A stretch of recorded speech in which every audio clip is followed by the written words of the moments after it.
পূৰ্বত গৰুৰে হৰি আনন্তে অমৃত সেই কদম্বত পৰি আছিলা কিঞ্চিত হেৰা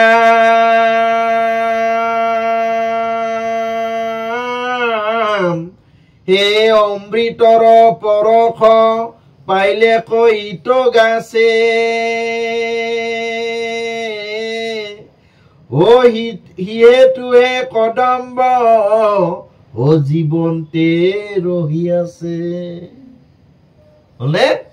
সেই অমৃতৰ পৰশ সেই কদম গছডালে পালে তে অমৃতৰ পৰশ কদম গছডালে পোৱাৰ বাবে কি হল বছৰ বছৰ ধৰি হাজাৰ হাজাৰ বছৰ ধৰি এই কদম গছডাল জীৱিত হৈ থাকিল গতিকে এই আমাক যেটো প্ৰশ্ন কৰিছিলে সুখদেৱক ৰজা পৰীক্ষিতে প্ৰশ্ন কৰিছিলে যে হি যদি সকলো এই বিখত কালিন্দী হ্ৰদত কালিন্দী নাগৰ বিখৰ প্ৰতাপত যদি সকলো চৰাই চিৰিকটিৰ লগতে গছ লতা সমন্বয় মৰি যায় তেতিয়ালে কদম গছডাল কিয় জীৱিত থাকিলে বছৰ বছৰ ধৰি গতিকে এই উত্তৰটো আমাৰ এনেকৈ দি দিলে কৃষ্ণ হেৰা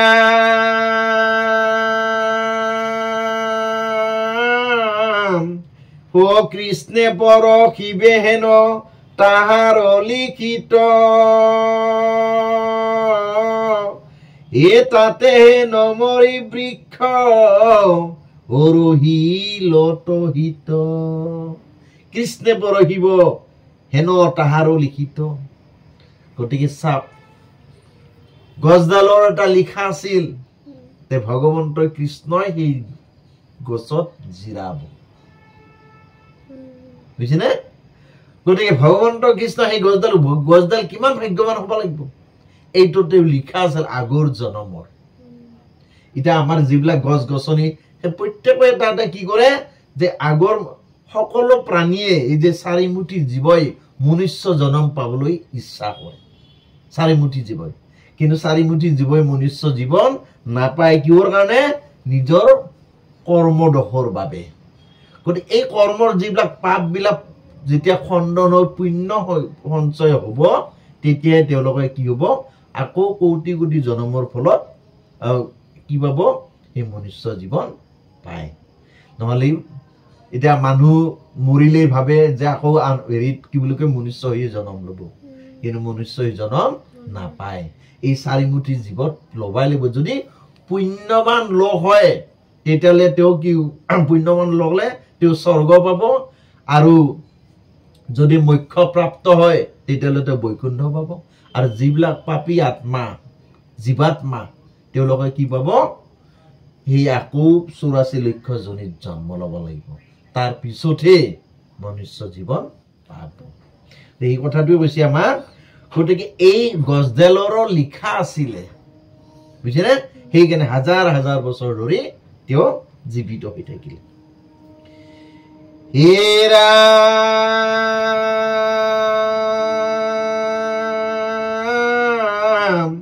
হে পাছে বিষময় হিত দেখি হদ খণ্ড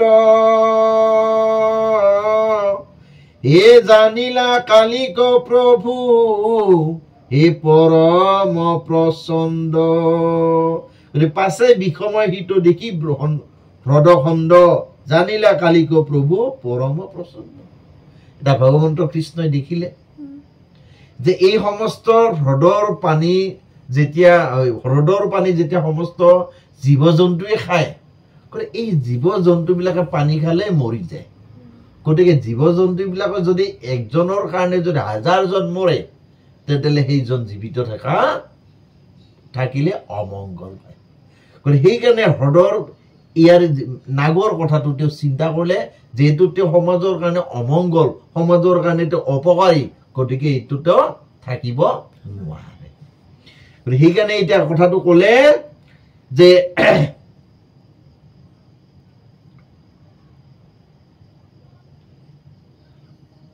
যে পাছে বিষম হিত দেখি হদ খণ্ড জানিলে কালিকা প্ৰভু পৰম প্ৰচণ্ড গতিকে এই কালিৰ অৰ্থাৎ কালিন্দীৰ হ্ৰদত যিটো কালীন নাগ আছে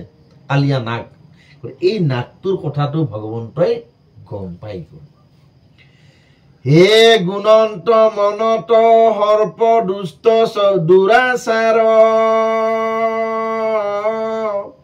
হে দুষ্টক দণ্ডিব লাগি হে মোৰ অৱতাৰ। ভগৱন্ত কৃষ্ণই চিন্তা কৰিলে যে দুষ্টক দমন কৰাই মোৰ অৱতাৰ, দুষ্টক দমন আৰু শান্তক পালন, অধৰ্মক নাশ কৰি ধৰ্ম ৰক্ষা কৰাই মোৰ কাম।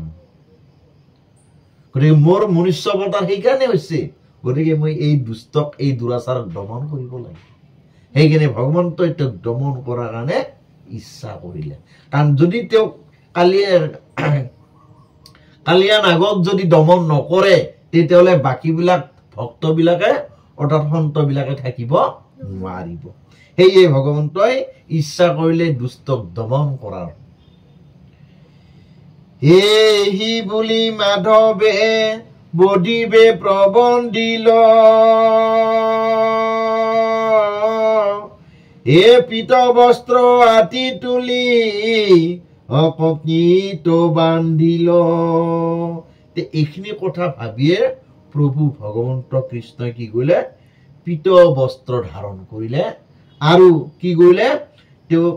এতিয়া আমি যিটো লেংটি মাৰা বুলি কওঁ, লেংটি মোৰ কাপোৰ অলপ ধেৰি বান্ধি লেংটি মাৰি লৈ ললে। সেই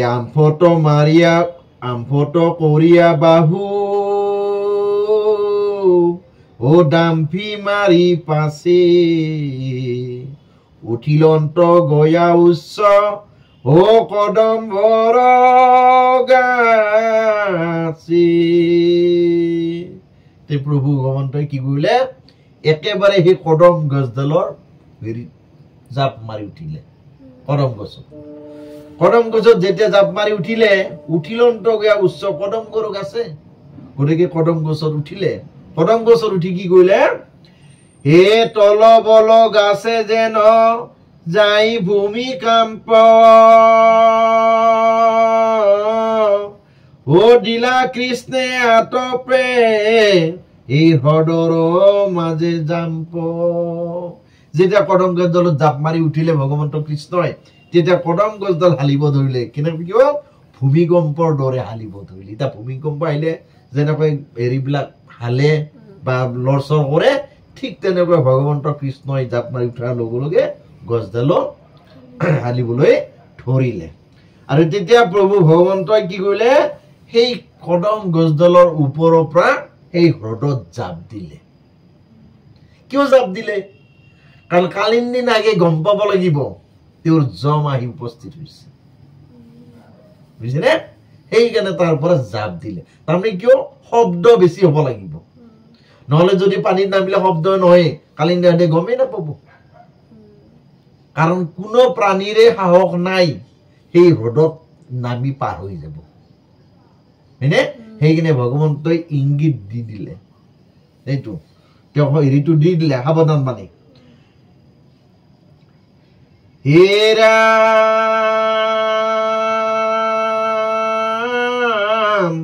হে জগতৰ গুৰু ভৰে পৰিলা প্ৰকাশী, হে প্ৰচণ্ড হব দে উঠ হলিল জলৰাশি। জগতৰ গুৰু অৰ্থাৎ প্ৰভু ভগৱন্ত গোটেই জগতৰে গুৰু। গতিকে সেই গুৰুৰ ভাৰ যেতিয়া হেৰিত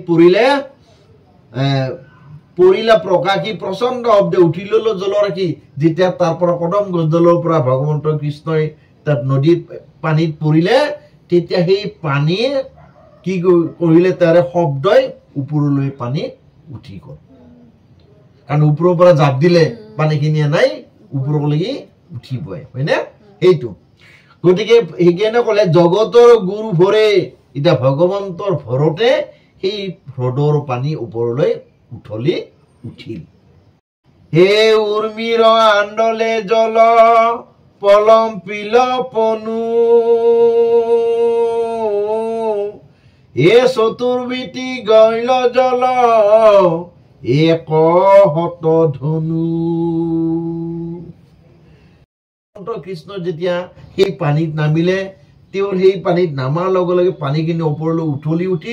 উঠলি উঠোতে তেতিয়া কি কৰিলে তাৰ আশে পাশে যিবিলাক গৰু আছিল সকলো গৰুৱে তাৰ পৰা আঁতৰি গ'ল চতুৰ্পিঠে গৈল জল একহত ধন সকলো পিনে গৰু পিনে এই পানী চিটিকি পৰিলে হে অনন্ত বীৰ্যৰহিত কোন অদ্ভুত হে পাছে আৰম্ভৰে কৃষ্ণ ও ক্ৰীড়া বহুত অনন্ত বীৰ্য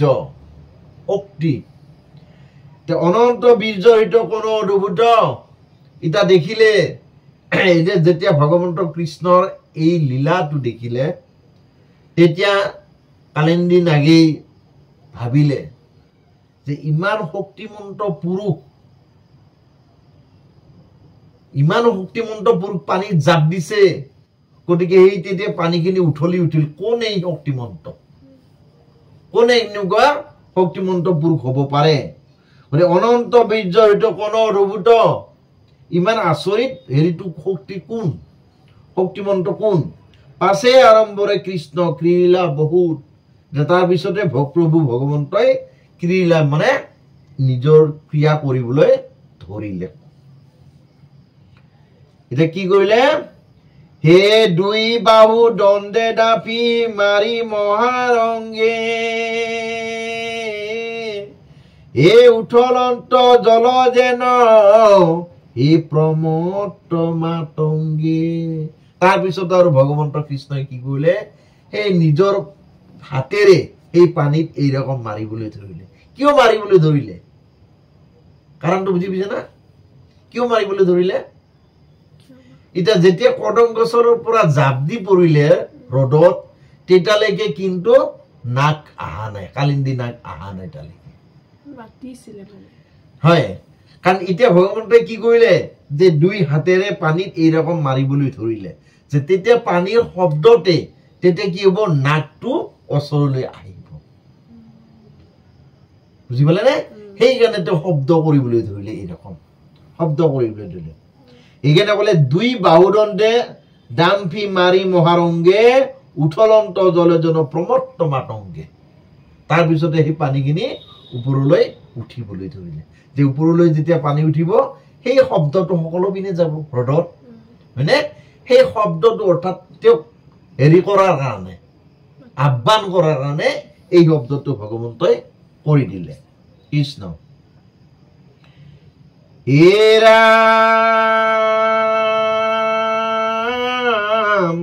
হে সতত আতাসা পাৰৈ যেন হ্ৰদ খণ্ড এ যায় দশ দিশ তাৰ ই শব্দ প্ৰচণ্ড কৰি এই যে হেৰিটো মাৰিলে তাৰ শব্দতে তাৰ হেৰিতে হ্ৰদটোৰ পানী সকলো পিনে শব্দ হ'বলৈ ধৰিলে অৰ্থাৎ সকলো পিনে পানী পৰিবলৈ ধৰিলে যায়ও দশে দিকে তাৰ শব্দ প্ৰচণ্ড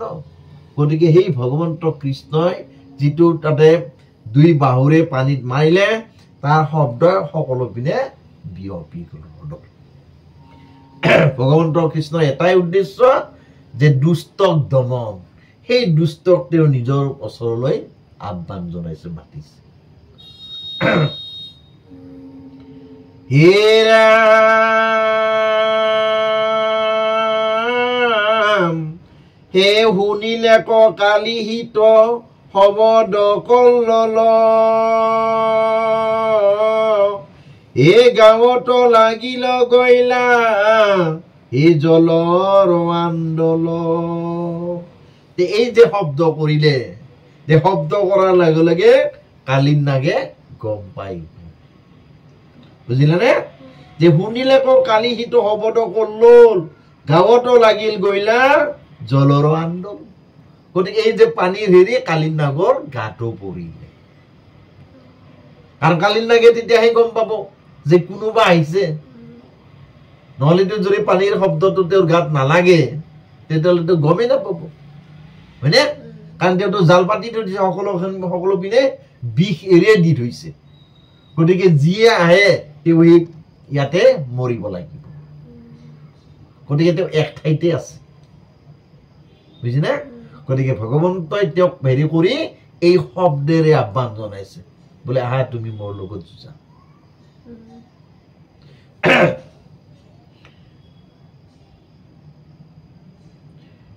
এ নহহিলা পৰাভৱ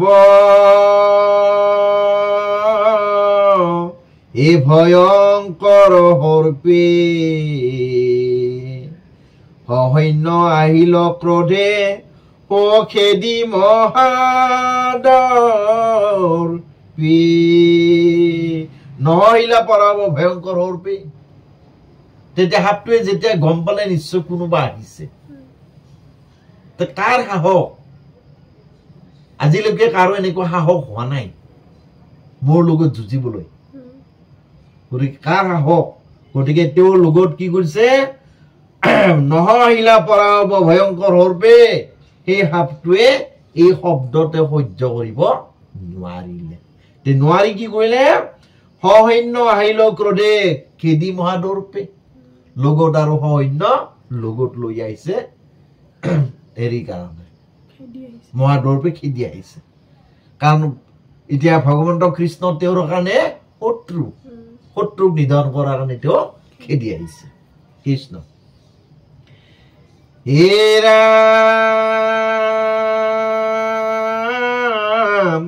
এ ফপায়াতি তুলিহিত সহস্ৰে কফেত এ নিৰ্ভয়ে ক্ৰীড়ন্ত কৃষ্ণে এ ভৈলা আহি ভেট তে ফপাই আতি তুলিহিত সহস্ৰে কফত ইটা সেই কালিন্দী নাগৰ সহস্ৰ হাজাৰ হাজাৰ ফনা আছিল বুজিনে ফনা ফনা বুজিব নে এই যিটো মাথা সৰ্পৰ মাথা সেই হাজাৰটা আছিল তেওঁৰ ফনা গতিকে সেই হাজাৰ খঙতে হাজাৰটা ফনা তুলি আহিছে খেদি আহিছে হাজাৰটা ফনা তেতিয়া কি কৰিলে যে ফপাই আহি তুলিহিত সহস্ৰে কফেত নিৰ্ভয়ে ক্ৰীড়ন্ত কৃষ্ণে ভৈলা আহি ভেট তেতিয়া প্ৰভু ভগৱন্তই নিৰ্ভয়ে তাৰ লগত খেলিলে কেনেকৈ খেলিলে এতিয়া আমাক কব হে পৰম সুন্দৰ ৰূপ হে লাবণ্য প্ৰচুৰ দেখি কৌটি কন্দৰ্পৰ সদৰ্পে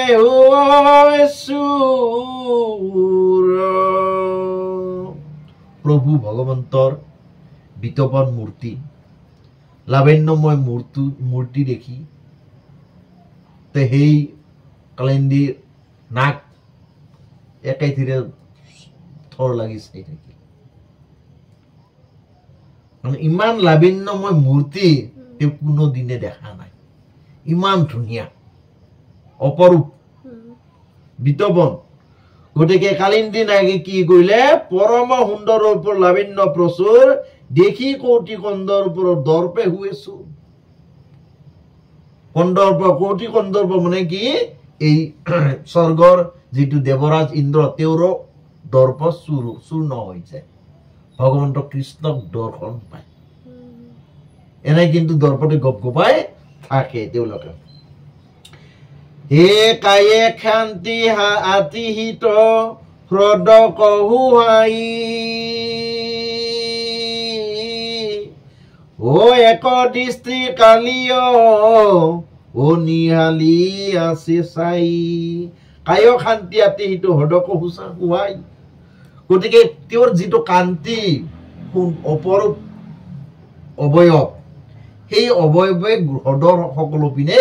বিয়পি গৈছে তেওঁৰ প্ৰকাশ বুজিছেনে গতিকে এক দৃষ্টি কালিও নিহালি আছে চাই নিহালি মানে চকুৰ পতা লৰচৰ নকৰাকৈ চকুৰ পতা লৰচৰ নকৰাকৈ একে থিৰে